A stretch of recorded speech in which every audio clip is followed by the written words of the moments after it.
2014 పూర్వం ఈ దేశంలో సంకీర్ణ రాజకీయాలు తప్ప స్టేబుల్ గవర్నమెంట్ ఉండే పరిస్థితి లేదు. 2013లో భారతీయ జనతా పార్టీ ఒక సాహసోపేతమైన నిర్ణయం తీసుకున్నది.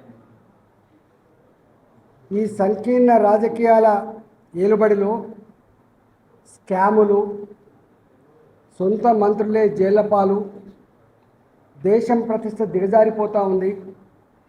దేశ ఆర్థిక వ్యవస్థ అనుకున్నంతలో పెరగట్లేదు. దేశంలో రిచ్ అండ్ పూర్ మధ్య గ్యాప్ పెరుగుతూ ఉంది.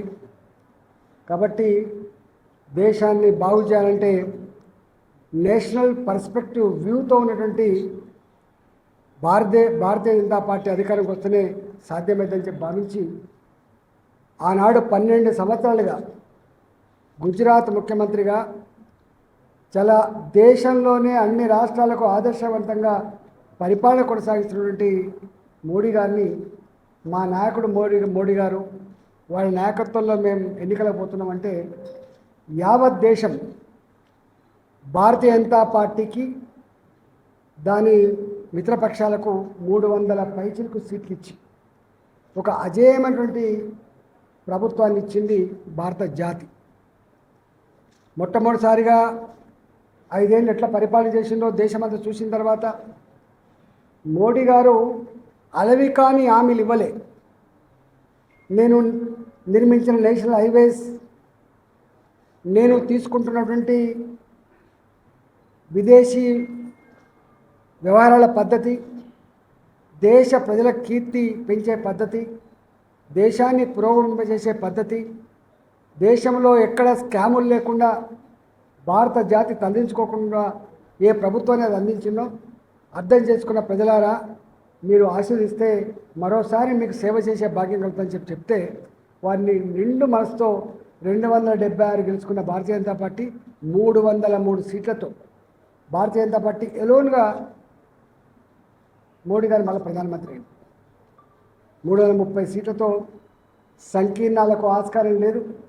భారతీయ జనతా పార్టీ నాయకత్వంలో మోడీ గారి ఆధ్వర్యంలో ఒక అజేయమైన భారత్గా ఎదగాలని చెప్పి సంకల్పించి చేసి ఆ 5 ఏళ్లలో ఎన్ని డెవలప్మెంట్స్ అయినాయో అవన్నీ మా వాళ్ళు చెప్తారు, ఆ లిటరేచర్ కూడా ఇస్తారు. ఇవాళ 4 విషయాలు మాత్రం భారత జాతి గర్వపడతారు. ఒకటి, భారత పౌరుడు ప్రపంచంలో ఏ దేశంలో ఉన్నప్పటికీ కూడా ఆమె ఇండియన్ అని గల్లెగరేసి గర్వంగా చెప్పుకున్నటువంటి స్థాయిని తెచ్చినటువంటి మహనీయుడు మోడీ గారు. రెండవది, ఒకప్పుడు పేద దేశంగా వరల్డ్ బ్యాంక్ అప్పిస్తే తప్ప, ఏషియన్ బ్యాంక్ లాంటి బ్యాంకులు అప్పిస్తే తప్ప జీతాలు ఇవ్వలేని ఈ దేశంలో వరల్డ్ బ్యాంకులతో, ఏషియన్ డెవలప్మెంట్ బ్యాంకులతో సంబంధం లేకుండా 2014 పూర్వం 11వ ఆర్థిక వ్యవస్థకు ఉన్న భారత్ ఇవాళ 4వ ఆర్థిక వ్యవస్థకు ఎగబాకింది. That is the beauty of Bharat today. మూడవది, ఇలా ప్రపంచంలో ఉన్న అన్ని మిత్ర దేశాలతో సత్సంబంధం నెలకొల్పడంలో భారతదేశం యొక్క గొప్పతనం ప్రపంచానికి తెలియజేయడంలో మోడీ గారు నిర్వహించిన పాత్ర చాలా గొప్పది. మొన్న ఆపరేషన్ సింధూర్,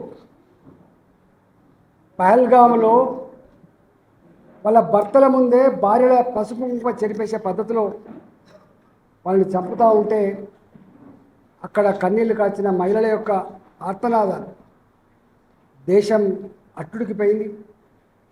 ప్రతీకారం తెచ్చుకోవాలని సంకల్పంలో భాగంగా ఆపరేషన్ సింధూర్లో వయోమహి సింగ్, ఖురేషి ఇద్దరు వీరవనితలు, మేము యుద్ధంలో పోతాం, భారత జాతిని కాపాడుకునే కర్తవ్యం మా మీద ఉందని చెప్పి ఆపరేషన్ సింధూర్లో 24-25 నిమిషాల్లోనే పాకిస్తాన్లో ఏ టెర్రరిస్ట్ మూకలైతే అక్కడ ట్రైనింగ్ పొందుతారో ఆ క్యాంపుల మీద విరుచుకపడి ప్రతీకారం తీసుకునే సందర్భం మీకు తెలుసు.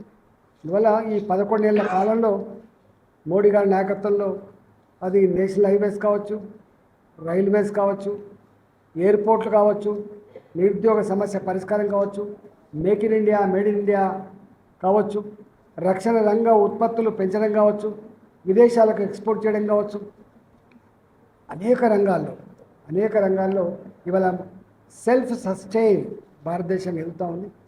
రాబోయే కాలంలో 2047లో భారత్ మార్చింగ్ టువర్డ్స్ వికసిత్ భారత్. ఇవాళ భారతదేశం 2047లో వికసిత్ భారత్ వైపు పురోగమించే దానికోసం భారత ప్రజలు నిండు మనసుతో మోదీ గారిని ఆశ్రయించాలని చెప్పి కోరుతూ 11 సంవత్సరాలు అక్కడ, సంవత్సర కాలంలో మేము ఇక్కడ పనిచేస్తూ ఉన్నాం కాబట్టి ఇక్కడ తెలంగాణ ప్రజలు నిండు మనసుతో ఇవాళ ₹1 కూడా ఇవ్వట్లేదు అని చెప్పి అయితే మాట్లాడుతున్నాం. ఆ లెక్కలన్నీ కూడా మా వాళ్ళు విజయమ్మ కానీ మా విజయరామారావు కానీ ఇస్తారు. తప్పకుండా మీ అందరికీ ధన్యవాదాలు. నమస్కారం.